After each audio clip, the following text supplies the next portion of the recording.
श्री सरस्वती माध्यमिक कन्या विद्या मंदिर नवा थोराड़ा राजकोट धोरण 9 विषय हिंदी पद्य 7 सूरदास के पदों कवि सूरदास जी।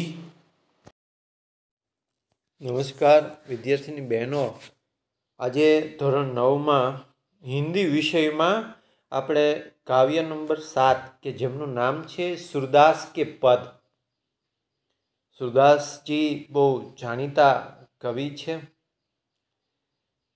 विद्यार्थी बहनों, सूरदास जी महाकवि सूरदास जी का जन्म कुछ लोगों के मतानुसार दिल्ली के पास सिही नामक गांव में हुआ था। कई लोगों का मानना है कि इनका जन्म मथुरा के पास रुकना या रेणुका क्षेत्र में हुआ था। इनका जन्मांध होना भी विवादास्पद है। એવું કહેવામાં આવે છે કે सूरदासजी છે એ જન્મથી જ આંધળા હતા, પરંતુ એ હતા કે નહીં थोड़ू विवादास्पद तो छे। वल्लभाचार्य इनके गुरु थे। इनकी प्रेरणा से वे श्रीनाथ जी के मंदिर में श्री कृष्ण की लीलाओं से संबंधित पदों की रचना करते थे। ये कृष्ण के अनन्य भक्त थे। सूरदास जी ना आराध्य देवज भगवान श्री कृष्ण हता। सूरदास जी श्री कृष्ण के अनन्य भक्त थे। श्री कृष्ण की भक्ति ही उनके मन को शांति देती थी। यहाँ सूरदास जी के 2 पद दिए गए हैं। पहले पद में श्री कृष्ण के प्रति उनकी अनन्य निष्ठा के दर्शन होते हैं। दूसरे पद में घुटनों के बल चलते बालकृष्ण का अनुपम छवि का वर्णन किया है। अनुपम रूप सौंदर्य का वर्णन दूसरे पद में किया है। तो हम आगे देखें तो उसका टूक सार, दोनों पद का हम टूक सार प्राप्त करें तो सुनिए आप।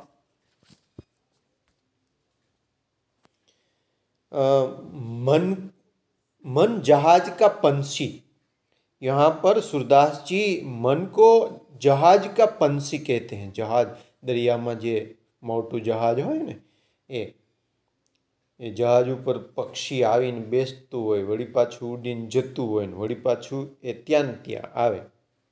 एटले मन पण एवुं छे सूरदासजीनुं, बधे जाय फरी पाछुं श्री कृष्णनी भक्तिमां लीन थाय ए दर्शावे छे। जो चारों ओर जल से घिरे जहाज का पंछी कहीं भी जाए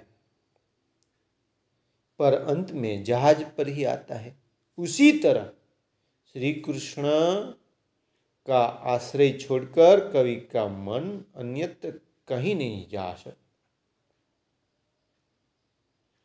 श्री कृष्ण से श्रेष्ठ कोई नहीं है इस दुनिया में, ऐसा सूरदास जी कहते हैं। सूरदास जी के लिए सभी देवताओं में श्री कृष्ण ही सर्वश्रेष्ठ हैं। वे गंगा जल के समान निर्मल है, वे ही कमल रस के समान है।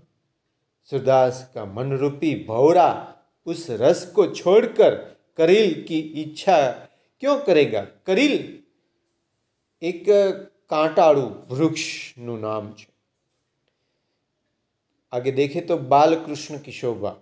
आंगन में मक्खन का पात्र लिए घुटनों के बल चलते श्री कृष्ण की छवि देखते ही बनती है। उनकी कोमल गाल, चंचल आंखें और गोराचन। गोराचन का मतलब होता है जो टीला, मस्तक पर तिलक करने का जो पीला द्रव्य आता है ना, उसे गोराचन कहते हैं। के तिलक से सुशोभित उसका मस्तक, कंठ में झूलती कठुला सी माला, चांदीनी एक माला, कंठ એટલે ગળું, ये सब अत्यंत आकर्षक है। श्री कृष्ण के बाल स्वरूप की यह छवि अत्यंत दुर्लभ है,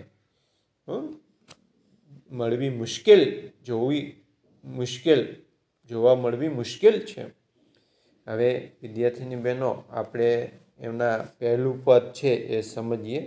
તો ટેક્સ્ટ બુકમાં જોઈએ આપણે તો અહીં સુરદાસજીના જે શબ્દો છે ને અમુક એ જે તે સમયની પોતાની લેંગ્વેજના છે, એટલે આપણને અમુક વસ્તુ તળપદા જેવું લાગે, સામાન્ય શબ્દો લાગે, અમુક એમ લાગે કે આનો કોઈ અર્થ ન સમજાય એવું લાગે। આપણે આખો પદનું જે સુરદાસજી કહેવા માંગે ને એ સમજવાની કોશિશ કરશું, એ યાદ રાખવાની કોશિશ કરશું। फिर भी देखे हम पहला पद, तो पहला पद में तो विनय और भक्ति बे रजू थया छे। मेरो मन अनंत कहाँ सुख पावे, जैसे उड़ी जहाज को पंछी फिर जहाज पर आवे। कमल नयन को छांडी महात्म और देव को ध्यावे। परम गंगा को छांडी प्यासो दुर्मति के कूप खनावे। जी ही मधुकर अंबुज रस चाखियो, क्यों करिल फल पावे। सूरदास प्रभु काम धेनु, तजी छेरी कोण दुहावे। अहीं आपणे एना पहला पदना शब्दों छे ए समझवानी कोशिश करिए। तो मेरो मन एटले मारू मन, अनंत एटले अन्यत्र बीजे कहाँ सुख पावे, बीजे क्या सुख प्राप्त करे। त्यार पछीनी बीजी पंक्तिना शब्दों समझी लई। जैसे उड़ी जहाज, उड़ी एटले उड़वू, जहाज एटले दरियामां चालतुं स्टीमर के बोट, का पंछी एटले पक्षी फिर जहाज पर आवे, पाछू ए उड़ीने गमे त्यां जाय फरे, परंतु पाछू ए क्या आवे, जहाज उपर ज आवे छे। कमल नयन को छांडी, कमल नयन अहीं जो छांडी एटले छोड़ीने, ए शब्द वारंवार आवशे। कमल एटले कमल, कमलनो रस। कमल नयन छांडी महात्म और देव को ध्यावे, ध्यावे एटले ध्यान धरे। परम गंगा को छांडी, परम एटले पवित्र, गंगा को छांडी बराबर छोड़वी। प्यासो एटले तरस्यो, दुर्मति हाँ एटले मूर्ख, दुर्मति एटले मूर्ख हाँ। कूप खनावे, कूप एटले कूवो,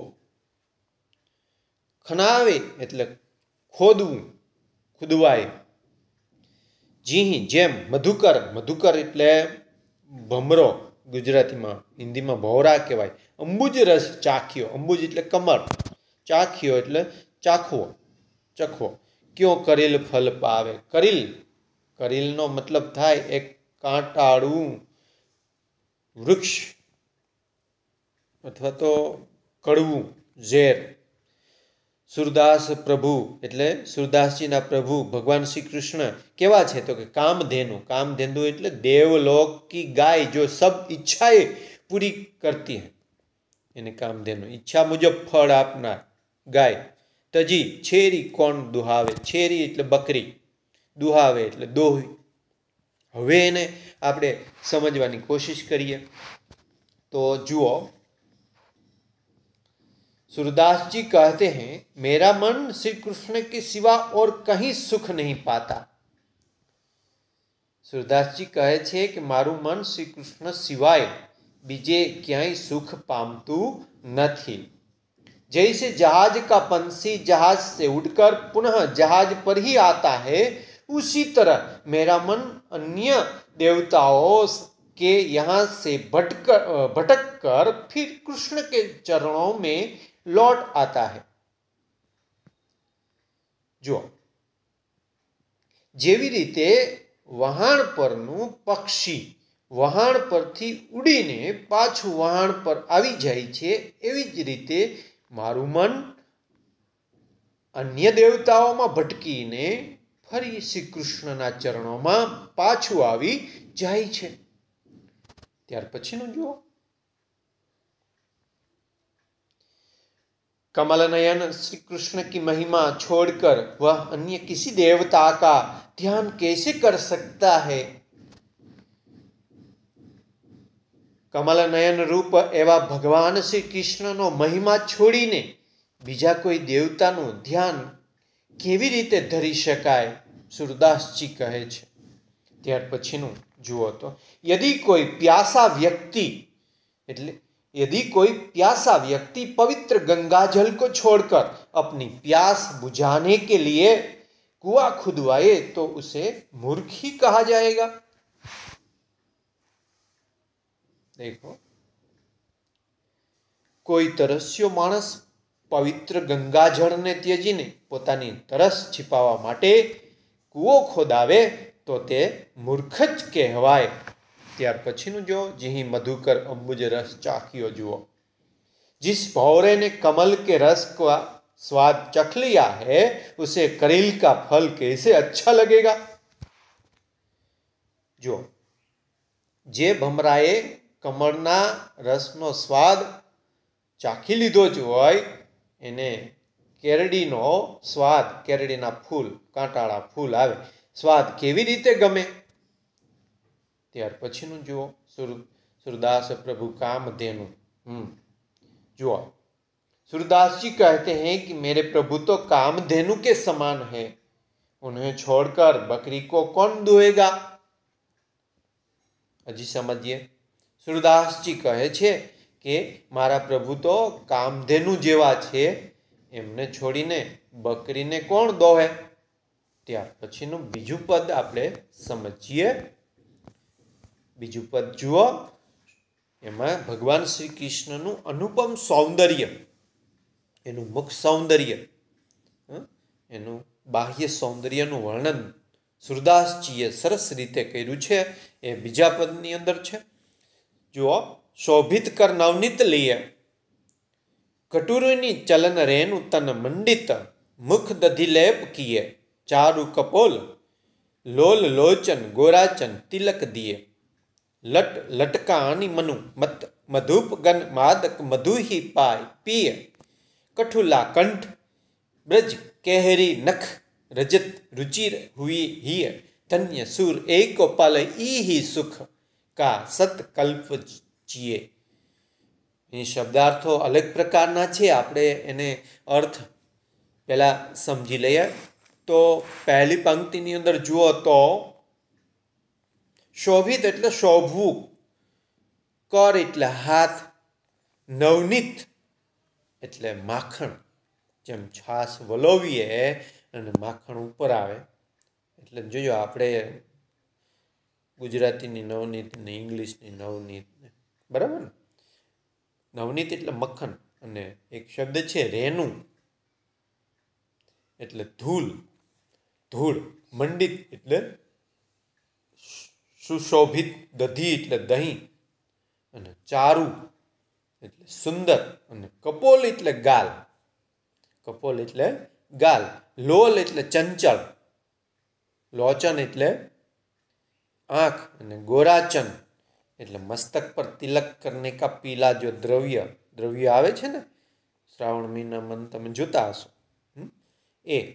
લટ એટલે માથાના વાળની જે ગુચ્છો હોય આખો, એને લટકીએ છે.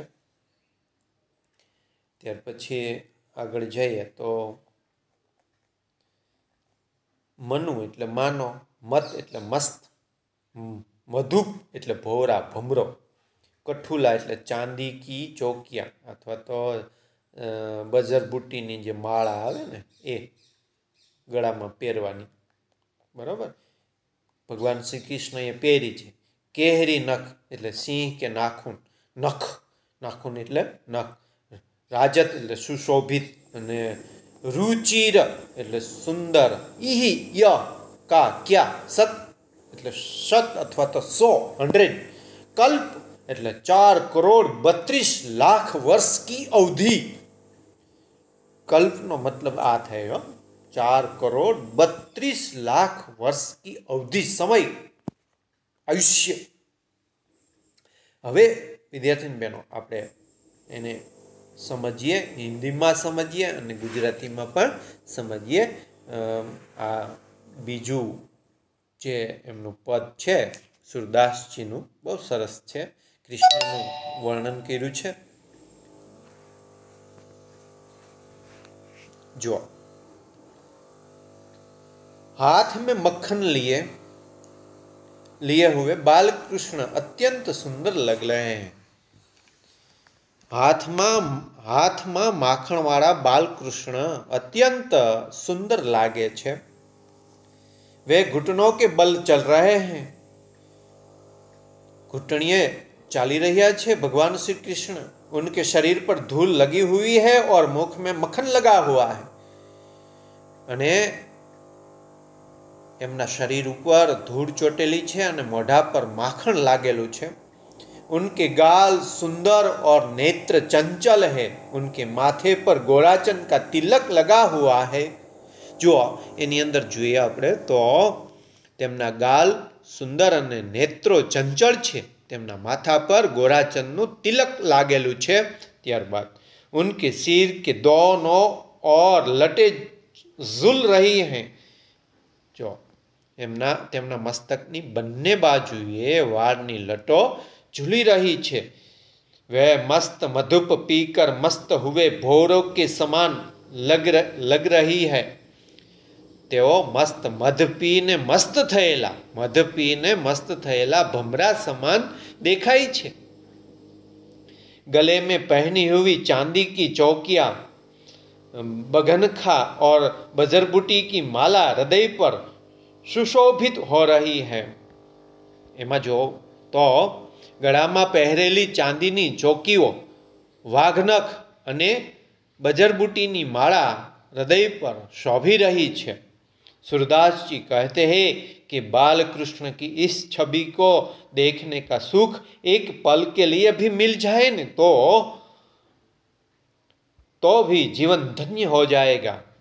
सूरदास जी कहे छे कि बालकृष्णनी आ छवि जोवानुं सुख पलभर क्षणभर माटे पण मळी जाए ने तो जीवन धन्य थई जाए।